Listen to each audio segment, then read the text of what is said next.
yesterday early morning, data cable has been significantly damaged. The good news are that our operator is a state company of manager of the data cables was so well prepared that we have not suffered any loss of data or transmission. So the operational procedures and the crisis scenario worked. In the same time, of course, as we saw, there was a day-long effort to clarify which ship has been responsible. So we have certain progress, but I cannot explain in detail because, of course, it's classified information. There were several ships that were cooperating, one ship that was not cooperating. So the Navy and the other institutions are cooperating with Estonia, with Finland, with Sweden, Norway and others to make sure that our action is in place. So that's another sort of indication how quickly one has to move when something like that happens. How many cables do we have in the Baltic Sea? And also one of the ships involved is actually a sanctioned Shadow Fleet ship. So today we will also discuss, of course, the issues around how we can further sanction Russian incomes. So that is also Shadow Fleet is one of those. But also how we, together with the new American administration, with others, with Brits, can do other things to make sure that Russia's effort in Ukraine, the war, is weakened. Because weak Russia, we heard it yesterday also from Ms. Tsikhanovskaya, weak Russia is the best security guarantee for all of Europe, for the whole Euro-Atlantic space. We will have the exchange on Middle East, including on Syria. Again, there are certain developments that we welcome, which is a ceasefire, the release of hostages. I am personally very deeply unnerved by the efforts of Hamas to present themselves as some type of show. So that is something that we find despicable. Lebanon ceasefire holding, but again there are issues that need to be discussed. And Syria, we fully support conditions-based roadmap for lifting sanctions and everything around that. And on Ukraine, I know you have a question. Yeah, on Ukraine, I have one question. Trump said this weekend that he will significantly cut aid. We don't know exactly if it will be on Ukraine, but what does this mean for Ukraine? I haven't heard anything like that the aid will be cut or that President has said that. What I have heard is that he has said to Russia that they have to cooperate on finding the long-term just solution for peace in Ukraine, which is fully our position. On Georgia also on the agenda, we see that people are already 60 days in the streets. My colleague, independent journalist under hunger strike, Zia Maglobeli, has health conditions, it's not good. Former Prime Minister was brutally attacked, but we do not see any actions from the so-called government. So can we expect real measures against this situation? Again, on the EU side, we have done certain actions, which is essentially changing the visa regime with the government officials, with the public officials. They won't be able to travel with their diplomatic and service passports, visa-free, to the EU. So that is a very targeted action. And they themselves, but also the EU has said that EU support is not going to go to any government-related activities or agencies. Unfortunately, they are not respecting the will of people currently, what we are seeing in terms of European future, in terms of the demonstrations on the streets of Tbilisi. We, in Latvia, we have put a number of government officials, a number of those who have suppressed this peaceful process, who have attacked journalists, on so-called non-entrance list in Latvia, and so have the other European countries. So there is a pressure, but there is also clearly the door open for the European future if the people's will is respected. What do you think of the trouble that you have to renew the sanctions package due to one member state? I believe we will find a solution to that. How? Minister, one question concerning Syria. You are watching what's happening closely, but we saw widespread violation against minorities around the center city of Homs. You have delegation there watching, and you are watching closely what the new leader is doing. Are you aware of this, and what's your reaction? There are various signals and various information also on the women's rights and others. So, as you say, we are gathering the information, and most of all, there is a coordinated engagement with Syrian authorities. You saw that on behalf of the high representatives, the foreign ministers of Germany and France visited Syria. There were very clear messages. High representative is closely coordinating with other actors in the region, including in Turkey. So there is and with the US, so there is a joint action. I think the interest both from the countries in the region, the EU, the US, and other friends of Free Syria, there is a joint action there. So I wouldn't say more than that for now. Thank you so much. Minister, just one comment for the press from Republic of Moldova. Just to ask you, is priority right now for Europe, and if you'll discuss about Moldova today?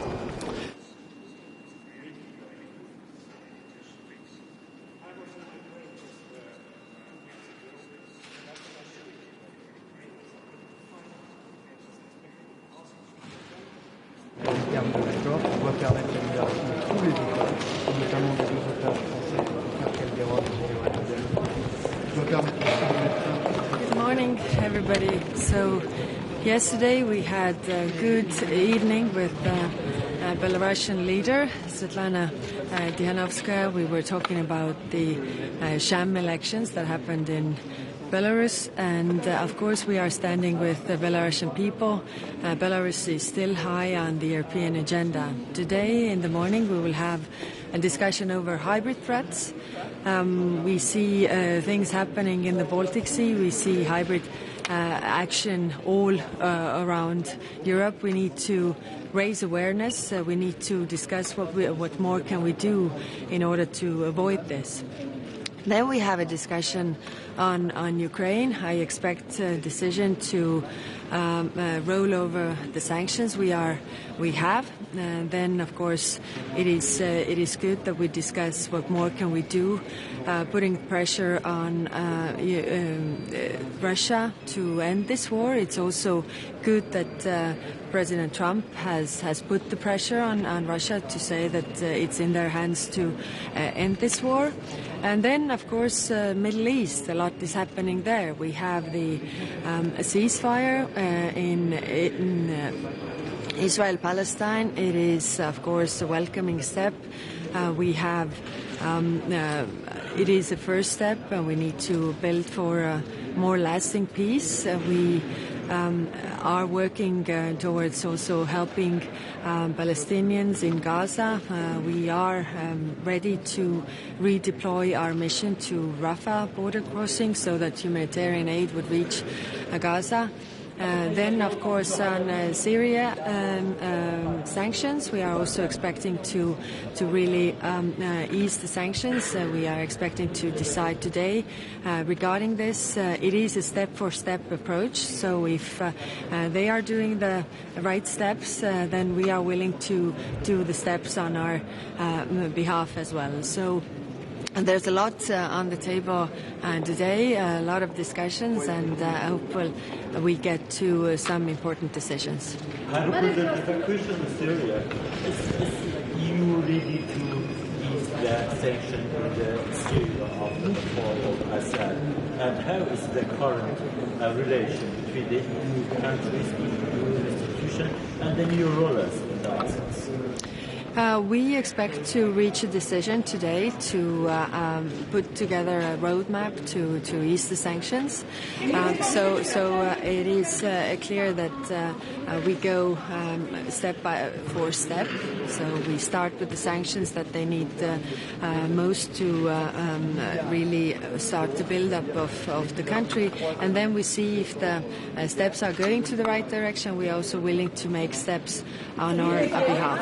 But it is confirmed that the meeting of the Prime Minister is to take place in Friday is going to be February, and Martin will and the Foreign Affairs of Ukraine will take part in this meeting. Middle of February is very far away for the intense agenda that we have today. So, Higher up about Syria, you are watching closely what the new leader is doing. There has been widespread violations against human rights, against minorities in a whole town around Homs, the central city. You have a mission there. Have you been informed about this, and what's your reaction? We are working closely together with the regional actors as well as the international actors to keep an eye on what is happening. We are also ready to open the embassy there, the EU delegation in full in Damascus, to really have our eyes and ears on the ground. So, like I say, Syria's future is fragile, but hopeful. We need to also give a space to make the right steps. But of course, we need to see the right steps as well. Right now, they're saying all the right words. Are they doing also the right things? And therefore, we have this step-for-step approach. If they make the steps, then we are willing to make the steps as well. What do you think? Georgia, what we can expect today and how we estimate recent situation? Because we see that already 2 months people are standing in the streets, journalists under arrest on a hunger strike, and ex-prime minister was brutally attacked. So what's your thinking? We're going to briefly discuss Georgia today as well, and of course we have now the diplomatic passports suspended and the visa-free regime suspended for the diplomatic passports. We have also taken the funds that we had in support of the government and given them to the NGOs, the civil society, I think, to support them in this mission. But it is in the hands of Georgian people to really get this straight. What do you think? President Trump has talked about clearing out Gaza. How do you respond to that? I mean, we've had some critics say this is ethical.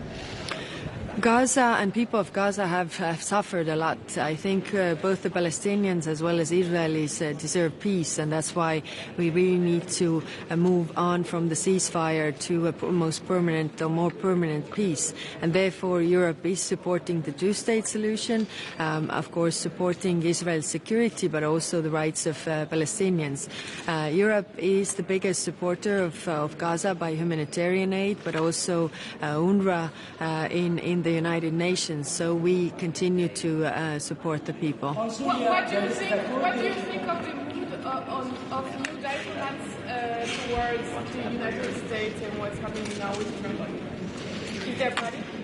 No, we are willing to work always when there are elections. There's going to be a new administration, so we need to work with the new administration. Of course, the style of different administrations is different, and we need to adapt also our working methods to this. But I expect very good cooperation also with the new administration. Thank you. Short statement On the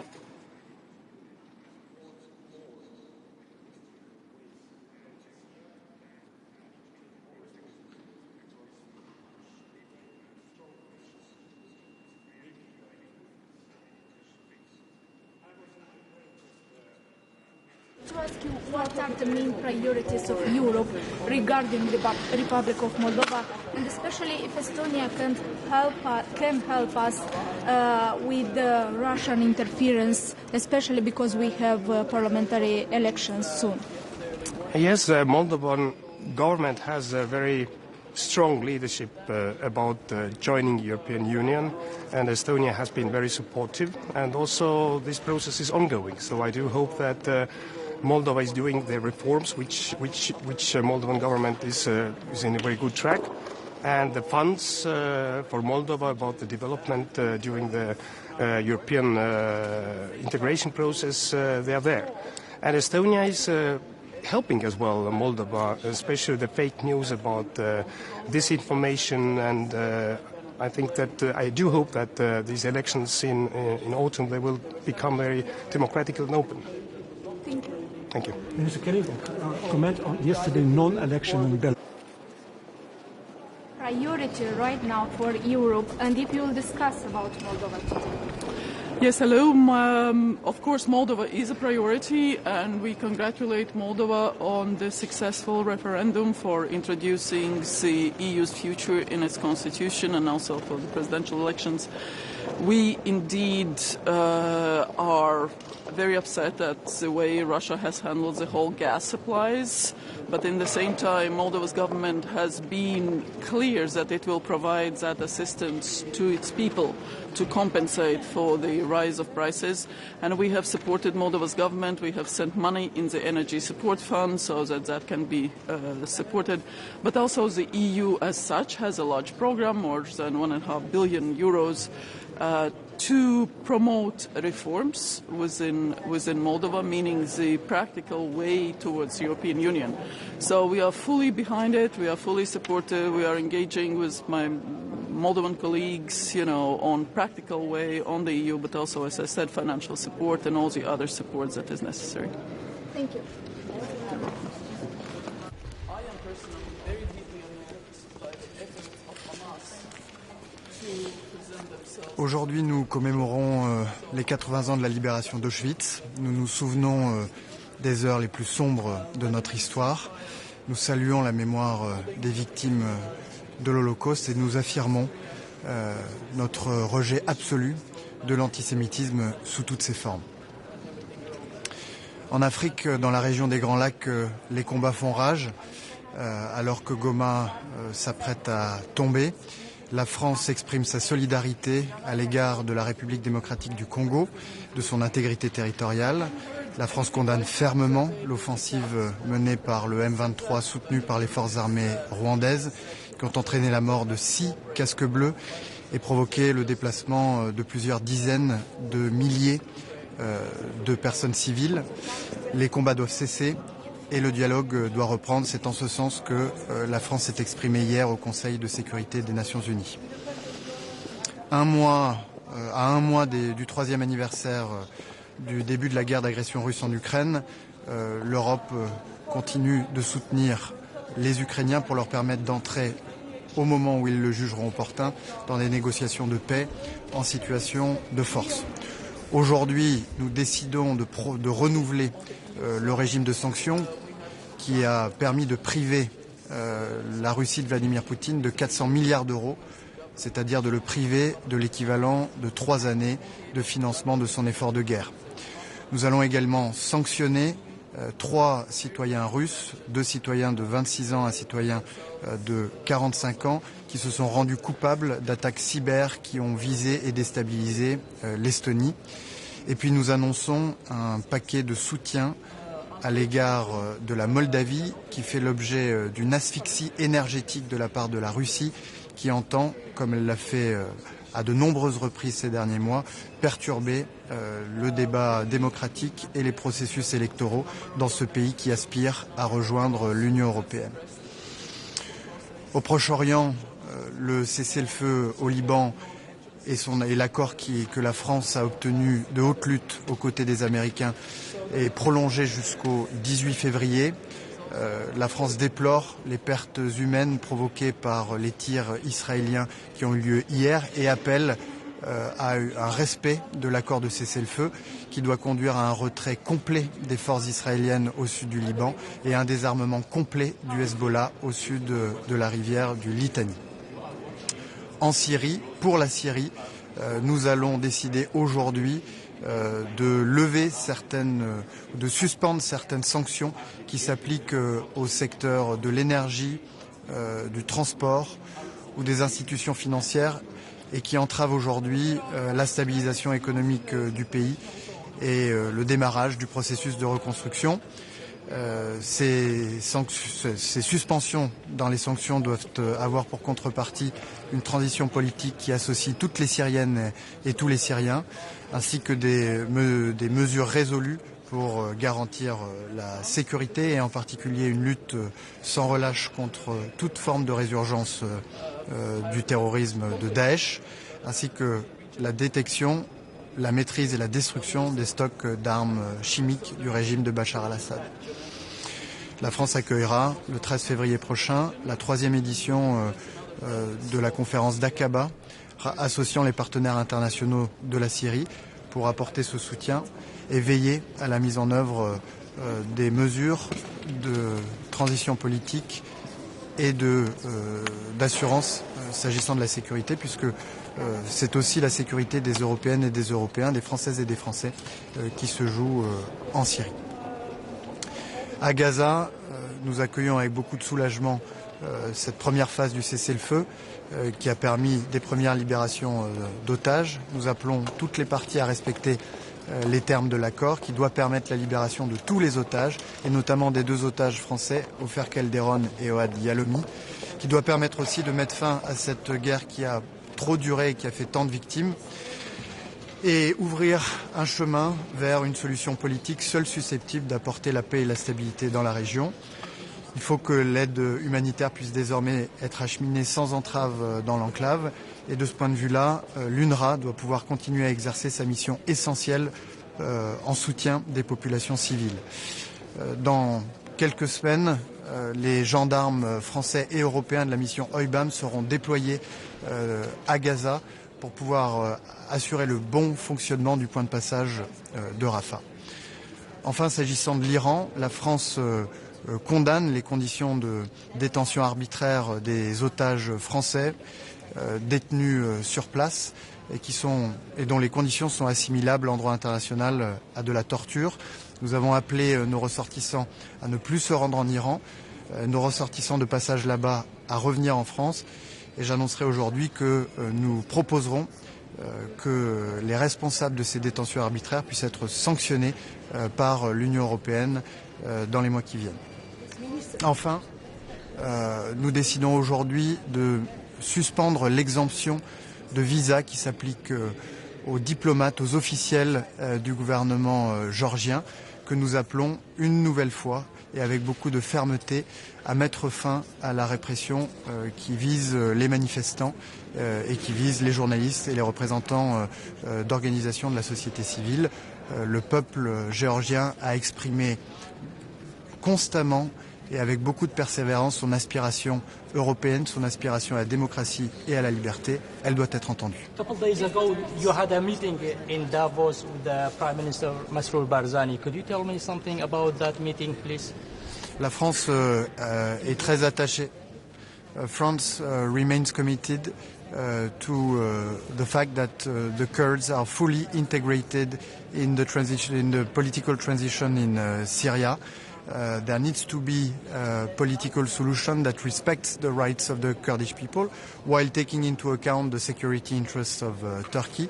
But this needs to be a peaceful process that respects and takes into account the fact that the Kurds have played a significant role in the fight against ISIS and in the fact that the terrorist fighters of ISIS are now placed in prisons rather than spreading insecurity in Syria and Europe.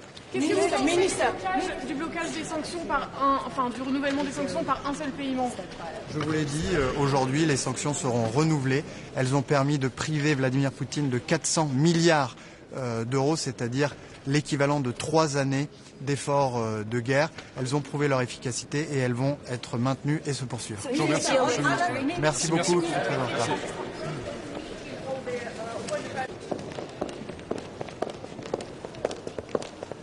Hey, Enrique, niet in Den Haag. Oké. Hey. Ik spreek vandaag over de relatie met onder andere de nieuwe president van de Verenigde Staten. Ja. Die heeft zich deze week nogal hard uitgelaten, richting onder andere de Deense premier Frederiksen. Wat vindt u daarvan? Ja, daar gaat het over berichten die uitgelekt zouden zijn. En dat ga ik niet bevestigen of ontkennen wat daar precies is besproken.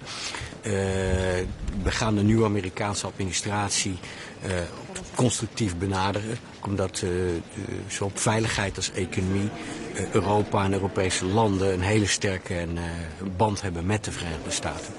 En wat vindt u van het voorstel dat Trump heeft gedaan aan de ministers aan de leiders van Egypte en Jordanië om 1,5 miljoen Gazanen op te nemen? Nou, het is van belang dat Palestijnen binnen Palestijns gebied kunnen blijven. En dat binnen die grenzen Gaza ook weer wordt opgebouwd. En op dit moment is het gewoon heel belangrijk dat het staakt het vuren in Gaza dat voortzet. Dat er een tweede fase ook echt komt. Dat is niet eenvoudig. Vanaf dag 16 van het staakt het vuren zal dat worden besproken en onderhandeld. En het is heel belangrijk dat beide partijen zich ook echt aan dat staakt het vuren houden. En dat betreft dus zowel Israël als Hamas. Hoe beziet u zo'n voorstel van Trump om mensen uit Gaza weg te halen? Hij doet wel vaker bouwde uitlatingen, die nemen we ook altijd serieus, maar hoeven we niet altijd letterlijk te nemen. Waar het om gaat is hoe ook de Amerikaanse begeleiding van dat staakt het vuren, samen met Qatar en Egypte als begeleiders, hoe dat ook kan voortzetten. We hebben gezien dat er toch wat hobbels waren bij afgelopen weekend rond de vrijlating van een aantal gijzelaars. En dan gaat het met name over 1 vrouwelijke gijzelaar die in handen is van de Palestijnse Islamitic Jihad. Dat is gewoon belangrijk dat Egypte en Qatar en de VS zich daar ook volop mee bezighouden om te zorgen dat zij ook vrijkomt. Al die gijzelaars moeten vrij. Ja. U spreekt ook over de relatie met Rusland en een nieuw sanctiepakket. Premier Tusk van Polen, de EU-voorzitter, uit harde woorden voor premier Orbán als hij het nieuwe sanctiepakket zou blokkeren. Verwacht u dat het 16e sanctiepakket er wel gaat komen? U sprak afgelopen vrijdag ook nog met uw Hongaarse collega hierover. Ja, ten eerste is het van belang dat de sanctiedruk op Rusland nu ook echt gehandhaafd wordt. Juist in deze fase is dat heel belangrijk. En u ziet ook dat president Trump wat dat betreft ook uitspraken heeft gedaan. Dus die moet nu worden gehandhaafd. Speculeren over opheffen daarvan, vervallen van die sanctiedruk, is spelen met vuur. Ik heb afgelopen vrijdag de Hongaarse minister van Buitenlandse Zaken opgebeld. En zei, wat is er aan de hand? Hoe kunnen we dit toch voortzetten? En ik heb goede hoop in dat dat gaat slagen vandaag. En u spreekt ook over het verminderen van sancties, sectorale sancties voor Syrië. Nu komen ook berichten naar buiten van het Syrische Observatorium voor Mensenrechten dat er de afgelopen 3 dagen 35 mensen standrechtelijk geëxecuteerd zouden zijn door strijders gelinkt aan het huidige regime van HTS.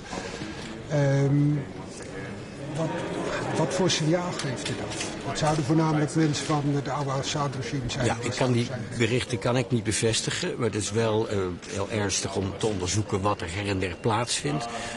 Wat wij willen doen nu is kijken hoe we sectorale sancties kunnen verlichten. Maar met een mogelijkheid dat ze telkens weer kunnen worden ingesteld als dat regime een afslag neemt die we niet willen dat het neemt. Sancties tegen de organisatie HTS en tegen bepaalde personen en ook sancties op wapens en dergelijke heffen we op dit moment niet op. Dus we gaan stap voor stap kijken hoe dat gaat. En blijven in een kritische dialoog met de nieuwe machthebbers. Ja, gaat u wel vanuit dat dat een deel van de sectorale sancties tegen Syrië vandaag worden opgeheven? Ja, we willen kijken hoe we sectorale sancties kunnen opheffen. Dat betreft sancties op de financiële sector, op de luchtvaart en dergelijke sancties. Als je die opheft, kan het land zich ook weer voorspoedig ontwikkelen. En dat is denk ik op dit moment heel erg van belang. Also, there is the Kurdish community and the other minority. But also over the past, before the Kurdish fighters fighting against ISIS. But right now, the future of the Syria is not clear. There's no serious negotiation between the new government in Syria, Damascus, and the Kurdish. Could you tell me something like your country or EU? What are you going to do?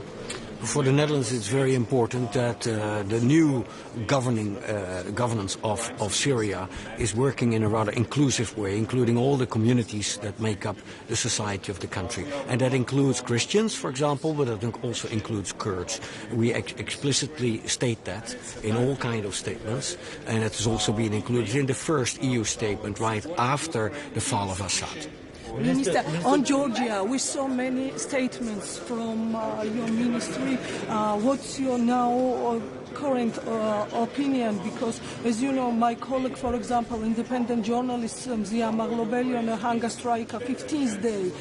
Former Prime Minister was brutally attacked. People almost 60 days in the streets, and we saw just like the suspension visa facilities for diplomatic passports. So can we expect some real measures, and what's your country's position regarding sanctioning those people who are responsible for these actions? The Netherlands has always been for personal sanctions for those responsible for the repression. At this moment, the step to take is withdrawing the visa freedom for Georgian diplomatic passport holders. I think that's an important first step. On journalists and the freedom of journalists, I'm very concerned, and that's also why the Netherlands made available extra resources for the protection of journalists. We also made available extra resources for those who have been arrested in the repression of free demonstrations. We stand with those who want to work on the European path for Georgia, and that horizon stands. And we are rather critical regarding the elections that have taken place, also in light of the ODA report. Sorry, one question for the US-EU relations. We talked about US-EU relations today as well. I mean, Trump talked about clearing out Gaza over the weekend. What is your position on this? And I mean, can there be any good relations with a partner like this? I believe that we can have good relations with the US, like we had in during the first Trump administration. So it's important to constructively engage as Europe and as European countries with the US administration. Regarding the Gaza Strip, it's very important that the ceasefire holds. For that, we need two parties, Israel and Hamas, to work constructively also towards the second phase. That will not be easy. That is very important because with the ceasefire, we can see the release of all the hostages, which is important. We can also see, safeguard that more humanitarian aid will come in and really be distributed to those in need. And hopefully this ceasefire also brings an end to the war. That is very important. I would not speculate about ideas of the people, of the Palestinian people of the Gaza Strip to go anywhere else. Those who are the Palestinians in the Palestinian territories should be able to remain in the Palestinian territories, be it the West Bank or the Gaza Strip. We have to go now.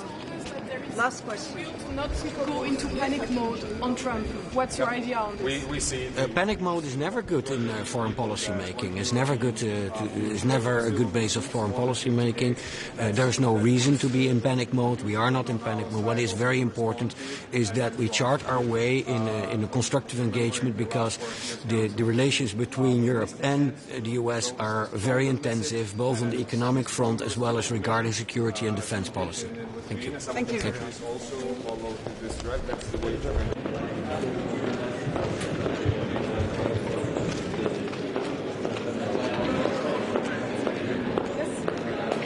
Good morning. Good morning. Foreign Affairs Council will discuss about hybrid threats today. EU Commission is taking hybrid threats very seriously, such a recent one in the Baltic Sea, and I want to comment Latvian and Swedish authorities for their very quick action. Protection of critical infrastructure and also investigation of the incidents is responsibility of the Member States, but the Commission is willing and capable to support Member States. Our tools, they include operational support, financial support, and also information sharing. We are currently investing to new technologies and also very close cooperation with Member States, with the industry, who often owns the cables, and of course NATO. It's crucial to be able to better prevent, detect, respond, and also repair our infrastructure.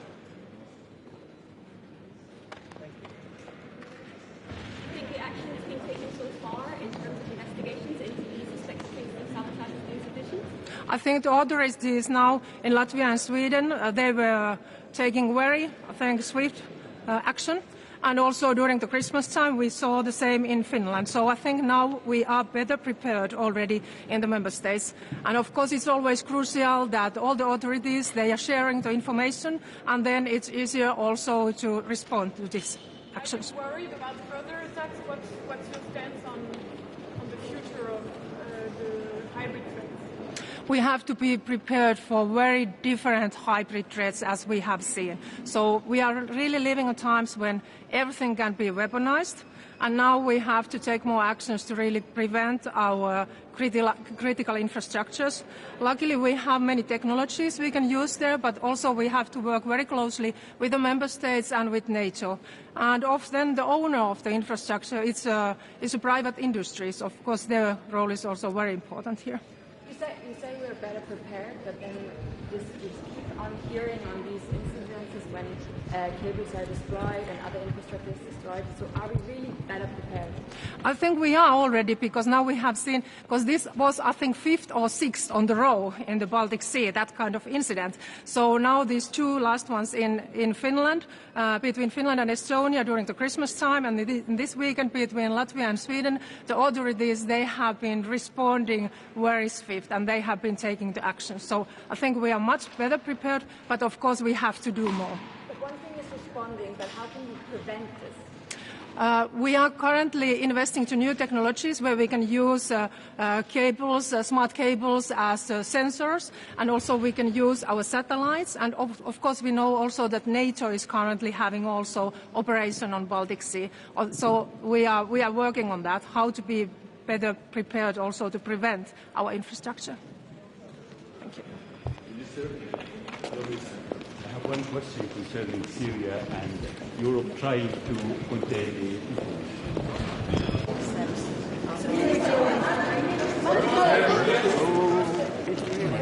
Good to see you. Good to see you. Can I say a few words maybe? I'm very conscious that there's many people in Ireland still without electricity supply and without water, and I want to assure people that everything that can be done is being done to restore people to supply as quickly as possible. I really want to express my gratitude to the incredible crews who are doing so much work right across the country. We've gone from around over 750,000 people not having access to electricity to over 200,000 people now. But I am conscious as this goes on, the longer it goes on, the more hardship that imposes on people, and that's why we're carrying out a number of activities. As Minister for Defence, I'm very pleased to see the Air Corps has been assisting the ESB networks and continues to be available for any requests where we can help in a practical sense. I'm also very grateful to the Civil Defence, who have been carrying out a number of activities, particularly in the north and northwest of the country, and that support, both from the Air Corps, the Defence Forces and the Civil Defence, will of course continue in the days ahead. We're also very eager now to see these local authority emergency response hubs established. A number are now open, more will open, and our national coordination team will meet today at 12 o'clock to see what more can be done.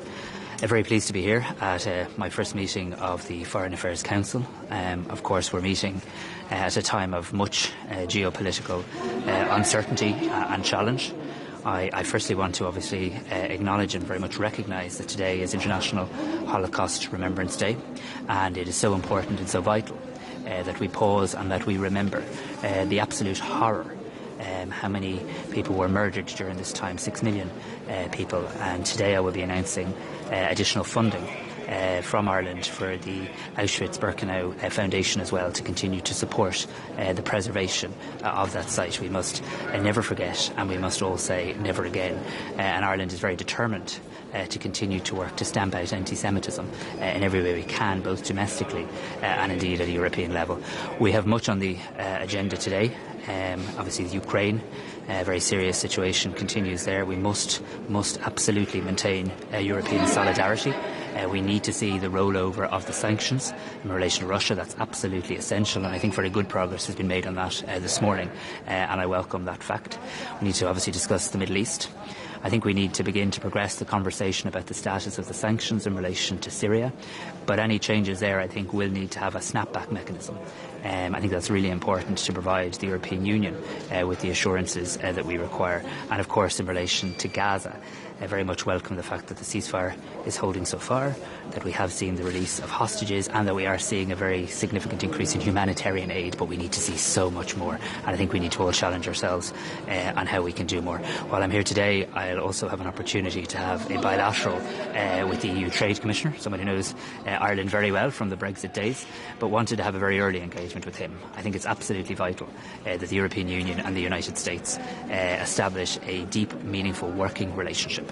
The United States is reliant on foreign direct investment. It was before the US presidential election. It is after the US presidential election, and the US and the EU are dependent on each other both before and after the presidential election. And now that President Trump is in office, it's really, really important that we engage intensively on trade and how we can do business together. And I welcome that we'll have a chance to talk about that as ministers today, but also that I'll have a bilateral with the Trade Commissioner.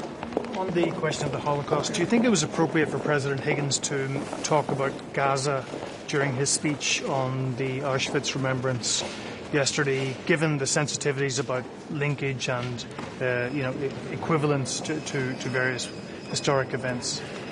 So I think it was important that the President of Ireland attended the event yesterday. I think it's the 7th time he has attended an event, and this is always an event carried out with great solemnity and sensitivity. I believe yesterday's event was a very moving occasion, obviously for survivors and their families most particularly, and Minister Donoghue was there on behalf of the government. I understand there were a small number of people who protested, and of course people have a right to protest, but I think the President was very clear, as is the government, as are the people of Ireland, in calling out the horrors of the Holocaust and making sure we remember that we record that we acknowledge that each year, and of course people have a right to protest. But was it appropriate for Gaza to be linked to the Holocaust or mentioned in the same speech?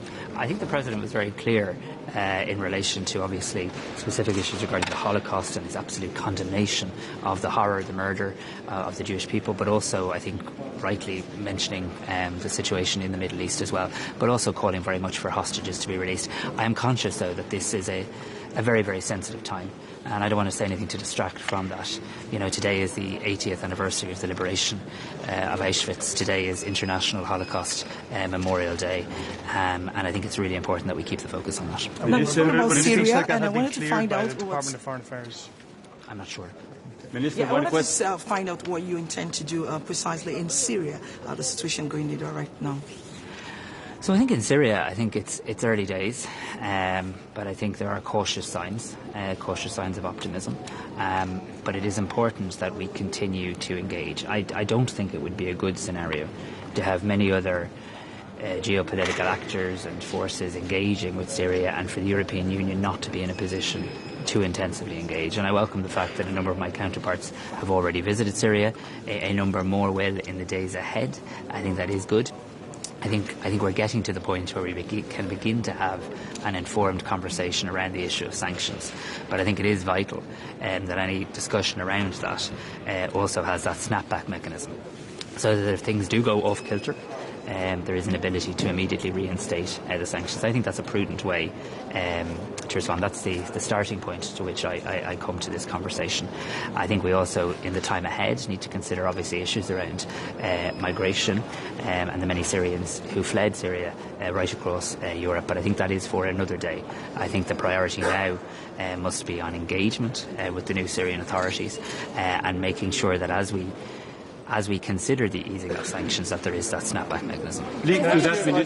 About Donald Trump's call for what he called the clear out of Gaza. I mean, given how strongly Egypt and Jordan have resisted the idea of pushing Palestinians into the Sinai or even into Jordan from the West Bank, how concerned are you about those comments? So firstly, I'd say President Trump, I suppose, and his team were very much a party to the ceasefire agreement in terms of very intensive work, and I acknowledge that, the very intensive work that the Trump administration put in the days before President Trump assumed office. I think that was welcome, and I've no doubt that played a very significant role in helping to bring about a ceasefire that has now seen the killing and the bombing stop, that has seen the aid flow, and has seen hostages be released. And it's really important that ceasefire holds. It is also important, though, to acknowledge in that ceasefire agreement itself, it does talk about people being able to return, and therefore I think it's important that we're consistent in the approach that we take. The priority, I think, needs to be on implementing the letter and the spirit of the ceasefire. And like I say, President Trump's administration has played a positive role in bringing about those conditions. I think our focus now has to be on making sure that it lasts, that it holds, that it is enduring, and that it can be built upon. I must say I was so pleased, as I'm so many people across the world were, to see aid trucks finally re-entering, to see aid being distributed. But the scale of what has to happen here is absolutely almost incomprehensible, and I think it's really important that we continue to look at every opportunity to increase humanitarian aid. One more. Link to what you have to say about the EU-US relations after the inaugural speech on Monday? So President Trump is a democratically elected president of the United States of America. He will decide the direction of his country for the next 4 years, and certainly for the next period of time. His party controls both houses of Congress as well, and that is the reality with which the European Union finds itself.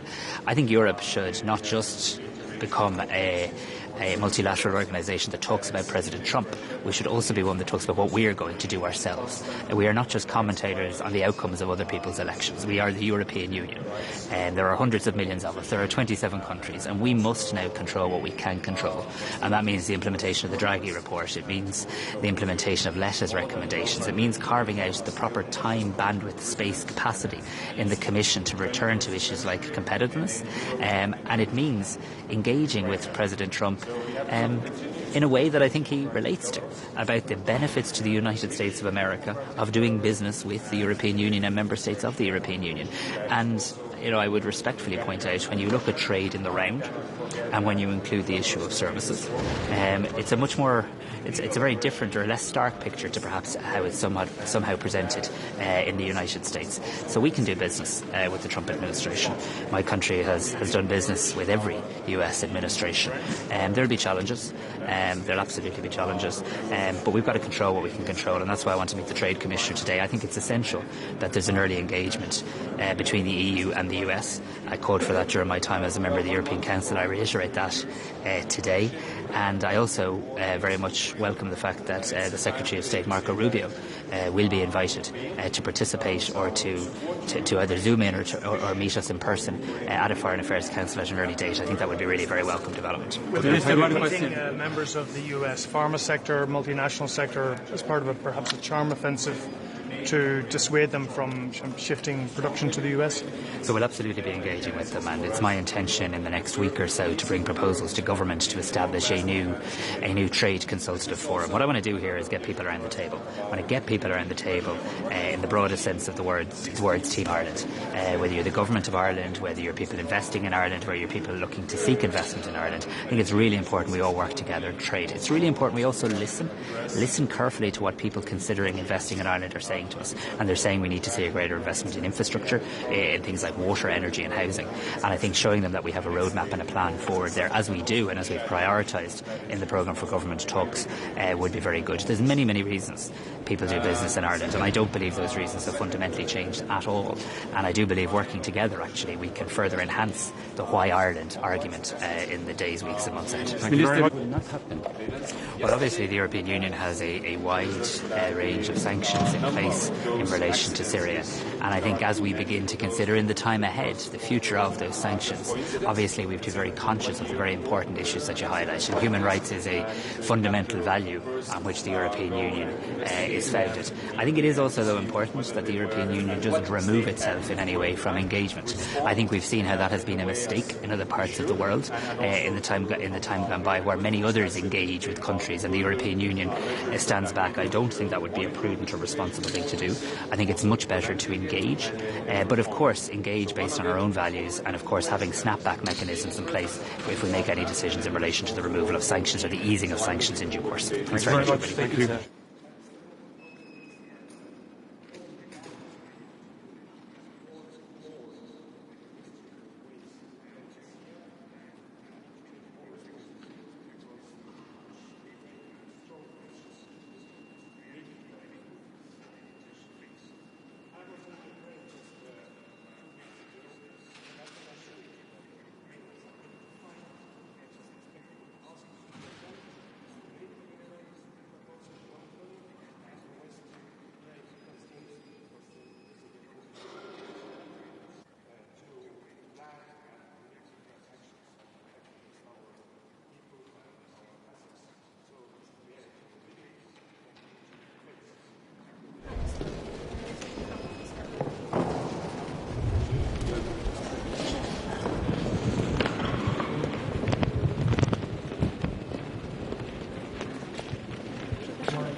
zapraszamy polskich dziennikarzy. Tak? Musimy tam potem. Tak, dziękuję. Sorry.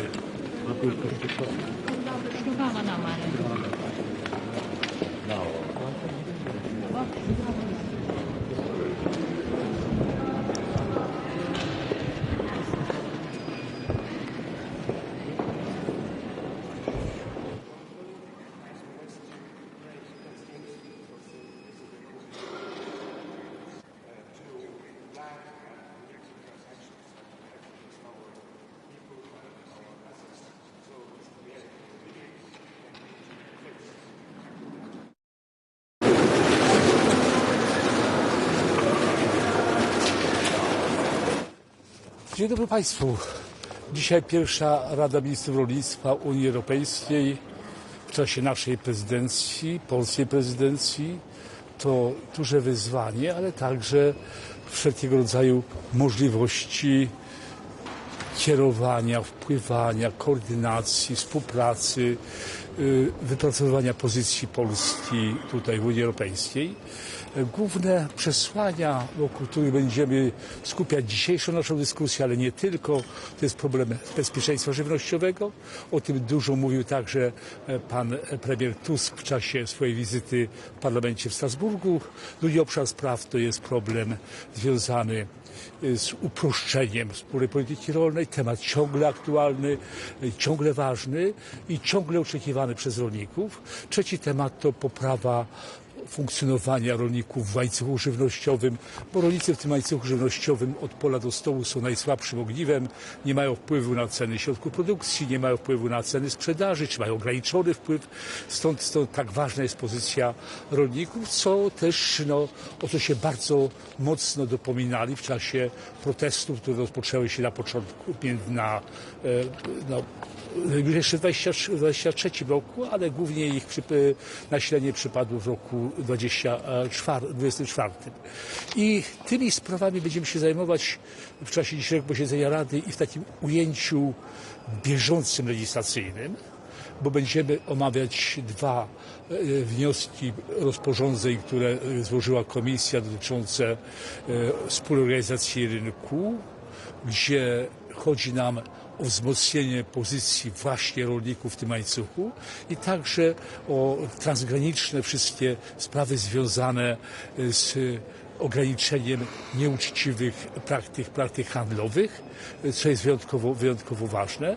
Także będziemy się zajmować sprawami związanymi z ochroną zwierząt, głównie w transporcie, ale także dobrostanem psów, kotów, identyfikacji tych zwierząt.